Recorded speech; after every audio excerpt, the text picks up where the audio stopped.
సంగారెడ్డి జిల్లా పటాన్చెరులో రాజకీయ సెగ రాజుకుంది. GHMC circle ఆఫీసును తెల్లాపూర్కు తరలించాలన్న నిర్ణయాన్ని వ్యతిరేకిస్తూ బీఆర్ఎస్ నేతలు నిరవధిక నిరాహార దీక్ష చేపట్టారు. పటాన్చెరు కార్పొరేటర్ మెట్టు కుమార్ యాదవ్ ఆధ్వర్యంలో దీక్ష కొనసాగుతుంది.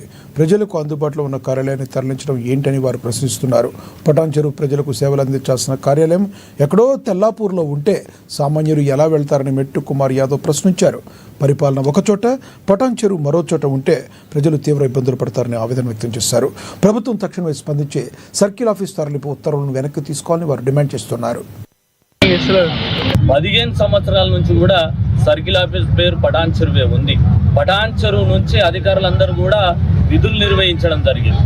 కానీ ఈ 15 ఏళ్ల తర్వాత మాత్రం ఇప్పుడు మాత్రము పటాన్చెరు పేరేమో సర్కిల్ పేరేమో పటాన్చెరు ఉంది, కానీ విధులు నిర్వహించే అధికారులు మొత్తం తెల్లాపూర్లో ఉంచుతున్నారు. కాబట్టి ఇబ్బంది అవుతుంది.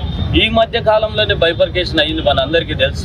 పటాన్చెరును 2గా చేసి పటాన్చెరు ఒకటి, జేపీ కాలనీ, దానికి తోడు ముత్తంగి, తెల్లాపూర్ ఈ 4 కలిసి ఒక సర్కిల్ ఆఫీస్గా చేసింది.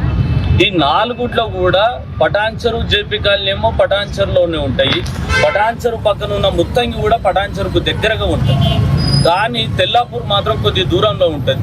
కానీ ఇక్కడ ఉండే సర్కిల్ ఆఫీస్, ఇక్కడ ఏదైతే అధికారులు నిర్వహిస్తున్న విధులు ఇక్కడికి వెళ్ళి తీసుకొని చక్కగా తెల్లాపూర్లో వేయడం చాలా ఘోరం. ఎందుకంటే ఇక్కడ ఉండేది పేద ప్రజలు, మధ్యతరగతి ప్రజలు కాబట్టి వీళ్ళకు ఒక పర్మిషన్ కావాలన్నా లేకపోతే GH